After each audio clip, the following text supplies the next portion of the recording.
I think. What do you think about the second wave theory or whatever? That there's a second wave of coronavirus that's either happening or going to happen. Well, I have done.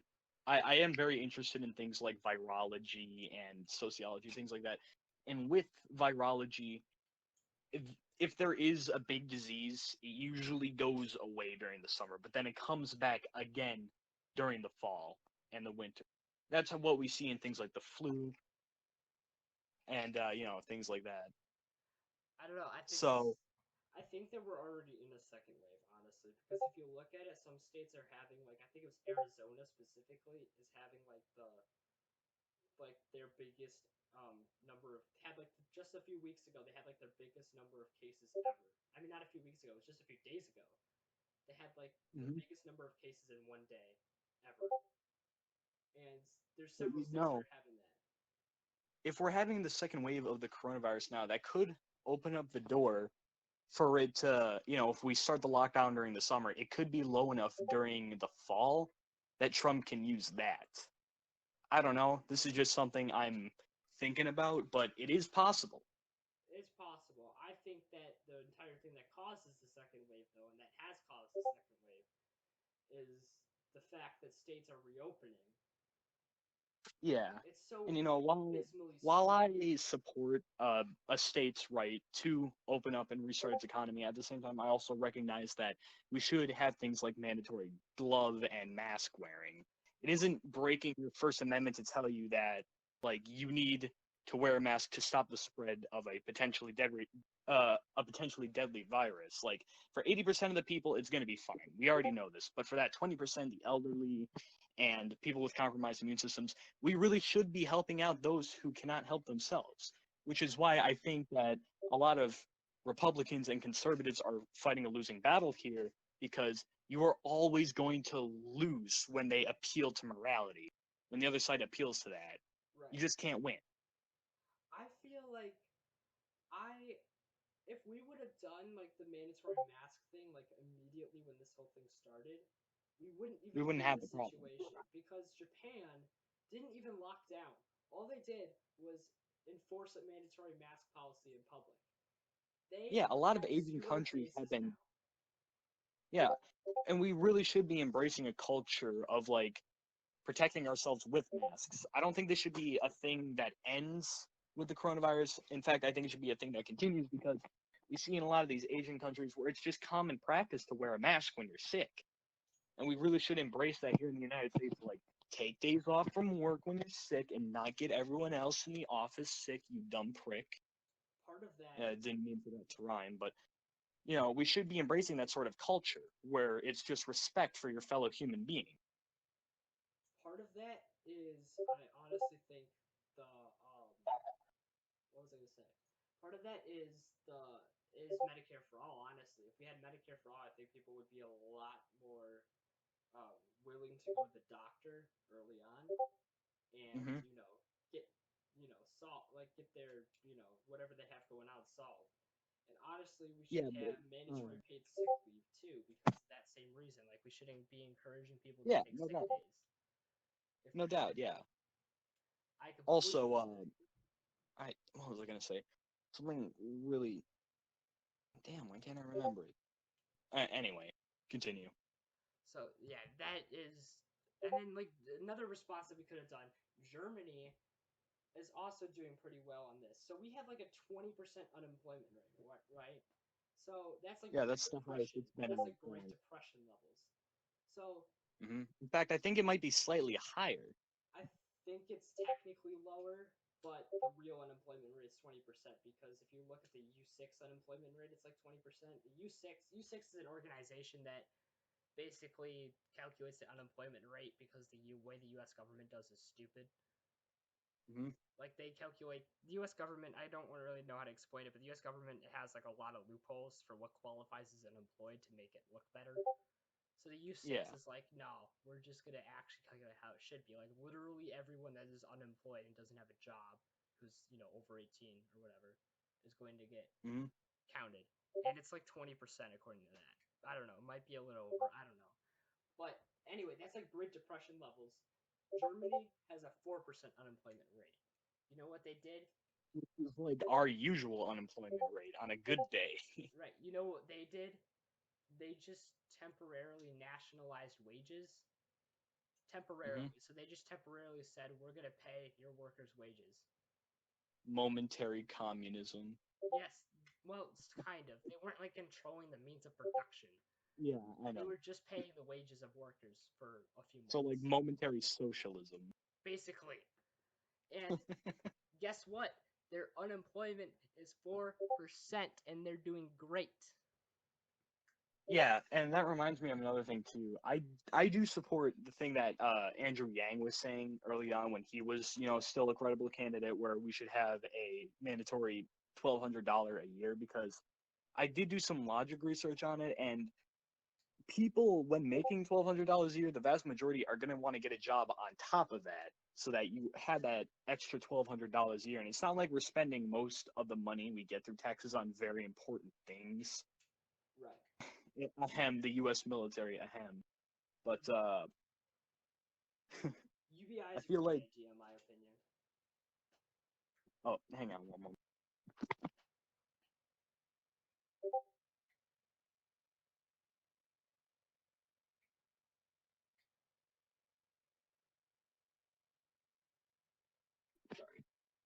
You back? What was this thing? Oh yeah, most people are gonna want to get a job on top of the $1,200 a year, and it is a system that we can support. It's totally. I I think UBI is a great idea. hmm Because the thing about it is, all that money is going to go back to the economy. Because what are they going to do? They're going to spend it. Oh yeah, that's what you do in a society like ours. If you're a good American, you're also a good spender. Right. So I don't understand. Honestly, UBI should definitely, I think, be normalized as like a logical view to take. Like the Overton window should shift to UBI, I think. Because right now, I Hmm. think if Yeah, people view it as a crazy idea, it's it's really not not. really. Not too Really? long ago, it wasn't even a political idea. Was it really? Yeah, it has been a thing that's been floating around for a while. I think oh, Romney. I I'm pretty sure Romney said something about universal basic income a couple of times and how he would be for it, but he never got the presidency because he's a dumbass. Let's be honest. Yeah. And so The that never came to Republican version of fruition. But it UBI was is only stupid, though. what? Go ahead. The thing that Romney was probably supporting, I don't know for sure, but most Republicans' Yeah. version of UBI is really stupid. Basically, Yeah. Andrew Yang's version of UBI is everyone gets $1,000 a month, but like it's just an add-on to kind of our already welfare stuff. Hmm. The Republican It's like case would eternal. replace all welfare with the $1,000 a month to support UBI. Yeah, It's like that's not how that $1,000 works. enough isn't enough for welfare. Mhm. It's so stupid. So that's probably what Mitt Romney supported, honestly, which is dumb. Oh yeah, most likely. And again, I can't be certain like which candidate, but I do believe it was said. Mitt Romney did say that we should give out stimulus checks or something like that, $1,000 for stimulus checks or something like that. See, I don't fully support the whole stimulus thing, where like we dumped 2 trillion, if I can remember correctly, into our economy, and we lost it all. So We lost every cent. parts of the stimulus I agree with, like the stimulus checks are definitely good and helpful, Oh like yeah, to no regular doubt. But people. like, But there, remember, corporate socialism. Who's gonna get the money first, and who's gonna get the most? like the whole, we're gonna give businesses tons, like large businesses tons of money, and then like basically the Fed bailing out the market every time it goes under. Like we spent like something like $6 trillion into the market. And I'm guessing it all just went the It waste. all, yeah. It.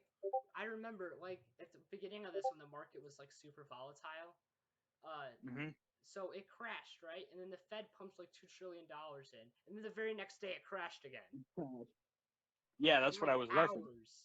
It took like 14 hours for them to spend it.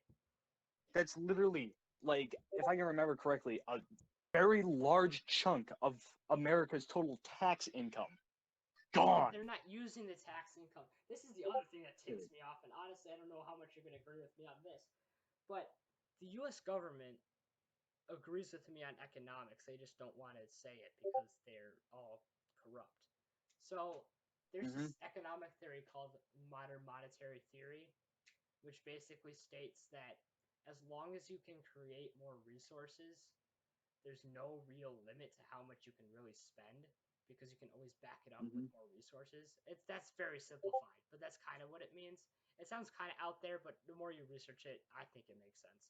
No, I think it's reasonable, especially like if we're talking about and now I'm gonna get into the field of far future thinking.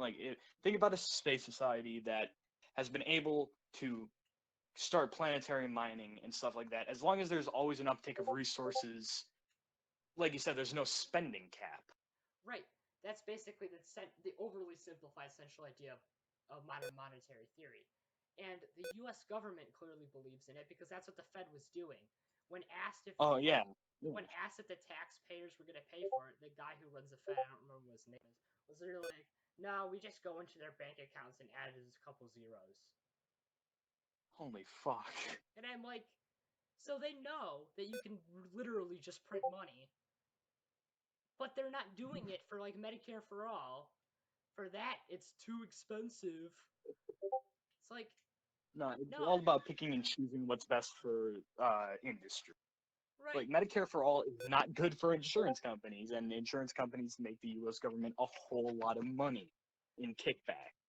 Like honestly, I wouldn't like suggest this and run on it if I was a politician because I think it's a little bit too far out there. But honestly, we don't really even need to raise taxes to do Medicare for all because of modern monetary theory. Hmm. Like we can quite literally just print the money. Yeah, we're the most powerful nation on earth. Who realistically is going to stop us? Right. The U.S. isn't going to default on our debt. Our national debt isn't that big of an issue. I'm sorry. Our deficit's not that big of an Yeah, issue. because we know we're never going to pay it back, but China can't force us to pay it back either. Right. And also, again, we can print money because we are a wealthy nation with a lot of resources. And as long as we can create resources and products that people want to buy, we can pretty much back that up with money. Like, can you possibly imagine how much spending power we would have if we invested more into NASA and had things like planetary mining operations? Could you imagine The only issue with the that is that absolute the only issue with what? that the only issue with that is the treaties though that say that Yeah, you can't own parts of space. but then again, like, who's gonna stop America? In the past, we've broken these laws quite a bit. Yes, but also I hate that because we should be following international laws. And yeah, I agree. I think that space should have parts of it that can be owned, like how you can buy land on, say, uh, the moon, or well, actually, the moon is a shithole because you can't really build anything due to, and I'm not gonna go into the science of it, but like, say, owning a bit on Mars to do iron mining operations. There's a lot of iron on Mars, Right. and so by doing that, uh, you can generate a whole lot of income for whichever government the company aligns closest to. I think that should be completely fine and legal. Yeah. Because I've how are we going to handle it once we do become that sort of civilization? I think that a better way of doing it is having the UN kind of do it and then kind of split the resources that we get from that between like everybody in the So UN. kind of like Halo, how they do it. Yeah, like kind of like have the UN kind of run it and then split up the resources gained from it based off of based off of how much the country is contributing. Oh yeah, yeah, Like if that makes America sense. contributes like 90%, then we get 90% of the resources. I just think it Hmm. should be owned and regulated by the UN. That's how I think. Yeah, I get that. Kind of like how Antarctica is. Right. And I that's what I would think for space mining if that ever is a thing that happens. Oh, it's going to be a thing if we don't want our entire species to collapse. But Eventually, I think I agree with you. It's just, is the species going to collapse? Is my question. Honestly, I'm a kind of a pessimist on that. it is possible that we could through something like, say, a disease. If coronavirus did have a sudden mutation, which is possible, the flu does it all the time. If it did have a sudden mutation in how it works, it could potentially wipe out millions. The biggest threat to humanity has always been disease. Not even nukes can compare to disease. What do you And think? so, What do you go think on. about what do you think about the coronavirus's effect on the election though? Like, how do you think it's gonna?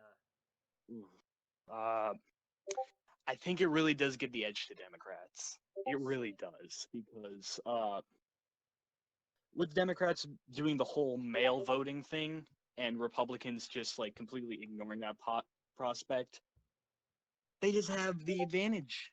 Trump's It's going simple. against mail-in voting. He is literally. That's the other thing is stupid. He's tweeting like mail-in voting increases the chance of like fraudulent votes, which is just not true. How? How? It's How? proven factually incorrect. It's so stupid. And he's literally saying that we just shouldn't have mail-in voting. People should just get sick. And it's really only old people that are going to vote in this election, honestly, to be honest. They're all Oh going yeah, to it's die. always the old people who vote. They're going to die if they vote in person. But you know, it at the end of the day for Trump, it's not about like him caring about how many people die. It's about him getting reelected. Oh yeah, totally. He does not care about anyone but himself. He's a complete narcissist. This is a terrible strategy for him to get reelected too. He's killing off his own voter base. That is true. Yeah, he doesn't think that far into the future. He never has. Moron. He is a literal moron. I agree. My parents think he's like some evil genius. Like, Hang on one moment. Sorry. you're good.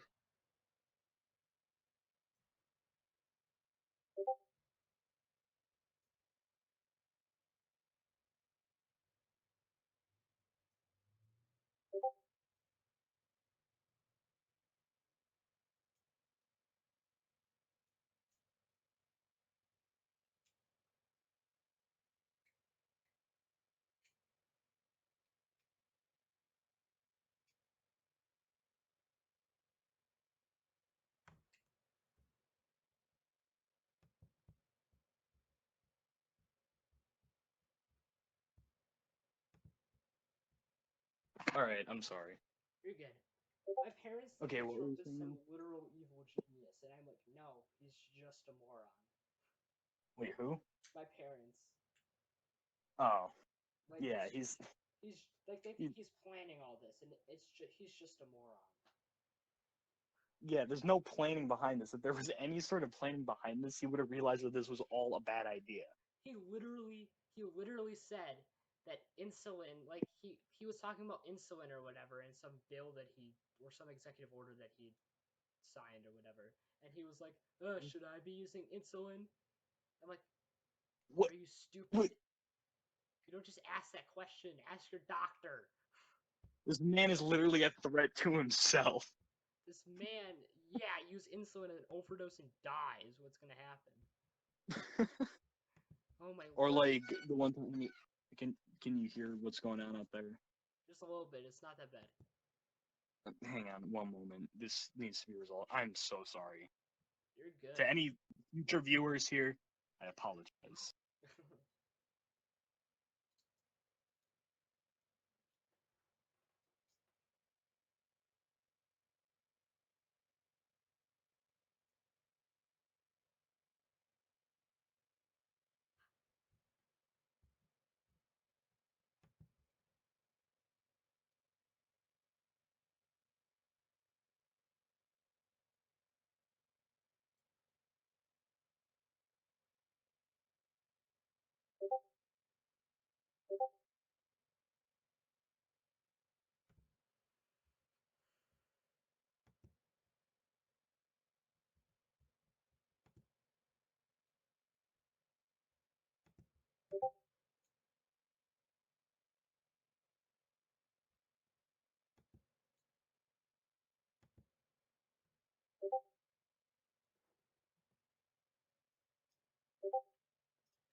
All right, I'm back.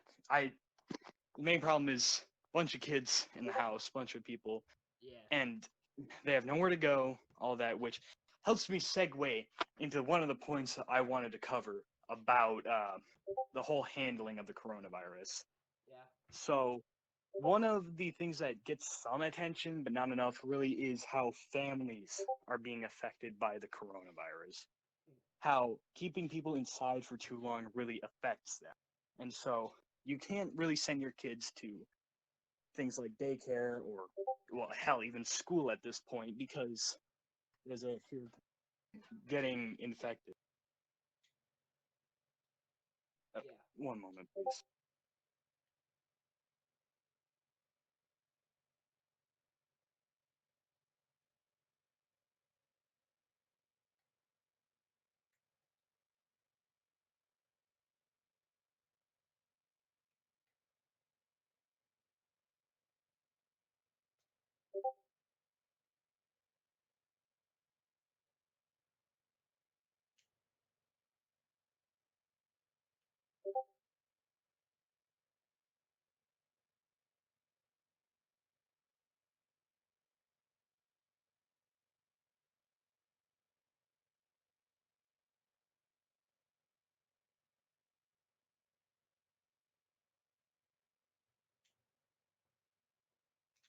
We're probably gonna have to cut a lot of this out. I was hoping to do it unedited, but I guess I might have to. Yeah, just because a lot of people aren't gonna want to sit through this. But anyway, uh, But I feel like there's gonna and there already has been a big spike in things like domestic abuse in families ever since the coronavirus started, and this is something that could really help out Trump if he started to focus on. That could really help him in his election campaign if he focused on helping families and, you know, creating systems